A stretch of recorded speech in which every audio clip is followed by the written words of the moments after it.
ಎಲ್ಲರಿಗೂ ಸ್ವಾಗತ ನಮ್ಮ ಚಾನೆಲ್ಗೆ. ಇವತ್ತು ಕೆಲವೊಂದು ಟಿಪ್ಸ್ ಅಂದರೆ ಸಲಹೆಗಳು ಹೇಳ್ತಾ ಇದ್ದೇನೆ. ಇದರಿಂದ ತುಂಬ ಉಪಯೋಗ ಇದೆ. ಕೆಲವೊಮ್ಮೆ ಏನಾಗುತ್ತೆ, ಮನೆಯಲ್ಲಿ ಮಕ್ಕಳಿಗಾಗಲಿ ಮನೆಯಲ್ಲಿ ಧೂಪದು ಹಾಕಬೇಕಾದ್ರೆ ಏನು ಎಣ್ಣೆ ಹಾಕಿದ್ರು ಕೆಲವೊಮ್ಮೆ ಸೇಗಡಿ ಕೆಲವ್ರ ಬಳಿ ಇರುತ್ತೆ, ಇರೋದಿಲ್ಲ.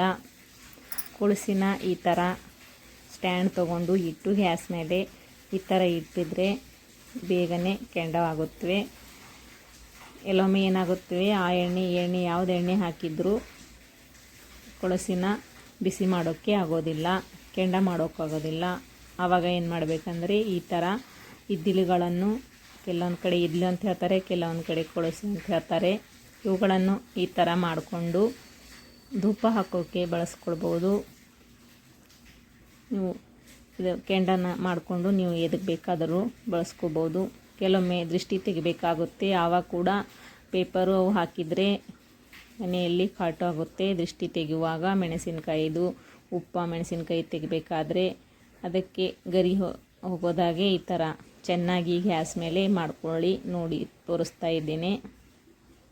ಈ ಥರ ಮಾಡಿಕೊಂಡು ದಿನಾಲು ಮನೆಯಲ್ಲಿ ಧೂಪನ ಹಾಕಿದರೆ ಮನೆಯಲ್ಲಿರುವ ಕೆಟ್ಟ ನೆಗೆಟಿವ್ ಅಂದರೆ ಮನೆಯಲ್ಲಿ ಯಾವುದಾದ್ರೂ ಕೆಟ್ಟ ಶಕ್ತಿಗಳ ಕಟ ಇದ್ದರೆ ಕೂಡ ಕಡಿಮೆ ಆಗುತ್ತೆ. ದಿನಾಲು ಧೂಪ ಹಾಕಬೇಕು.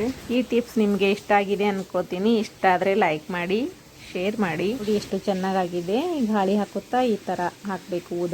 ತಲೆ ಕೂದಲು ಉದುರ್ತಾ ಇದ್ದರೆ ಅಥವಾ ಹೊಟ್ಟಾಗಿದ್ದರೆ, ಎರಡನೇ ಟಿಪ್ಸ್ ಬಂದು ಅಕ್ಕಿಯನ್ನು ತೊಳೆದಿರುವ ನೀರಿಗೆ ಸ್ವಲ್ಪ ಶಾಂಪೂವನ್ನು ಹಾಕಿ ವಿಟಮಿನ್ ಇ ಕ್ಯಾಪ್ಸುಲ್ ಸಿಗುತ್ತಲ್ಲ ಅದು ಹಾಕಿ ಒಂದು ಬಾಟ್ಲಿಯಲ್ಲಿ ಹಾಕಿಕೊಂಡು ನಾವು ಕೂದಲಿಗೆ ಹಚ್ಚುವುದರಿಂದ ತುಂಬ ಕೂದಲು ಉದುರುವ ಸಮಸ್ಯೆ ಇದ್ದರೆ ಅಥವಾ ಹೊಟ್ಟು ಆಗ್ತಾ ಇರ್ತಲ್ಲ ತಲೆಯಲ್ಲಿ, ಅಂಥ ಸಮಯದಲ್ಲಿ ಕೂದಲಿಗೆ ಸ್ಪ್ರೇ ಮಾಡಿ 1 ಅಥವಾ 2 ಗಂಟೆ ಬಿಟ್ಟು ತಲೆ ಸ್ನಾನ ಮಾಡಿದರೆ ತುಂಬ ಕೂದಲು ಚೆನ್ನಾಗಿರುತ್ತವೆ. ನಾನು ಕೂಡ ಇದನ್ನೇ ಯೂಸ್ ಮಾಡ್ತೇನೆ. ಮಕ್ಕಳಿಗೆ ಕೂಡ 3 ವರ್ಷನ ಹಿಡಿದು ಮಕ್ಕಳಿಗೆ ಕೂಡ ಯೂಸ್ ಮಾಡ್ಬೋದು. ವಿಡಿಯೋ ಇಷ್ಟ ಆದರೆ ಲೈಕ್ ಮಾಡಿ, ಇದೇ ಥರ ವಿಡಿಯೋಗಳಿಗಾಗಿ ಸಬ್ಸ್ಕ್ರೈಬ್ ಮಾಡಿ. ಸಬ್ಸ್ಕ್ರೈಬ್ ಮಾಡಿದವರಿಗೆ ಧನ್ಯವಾದ.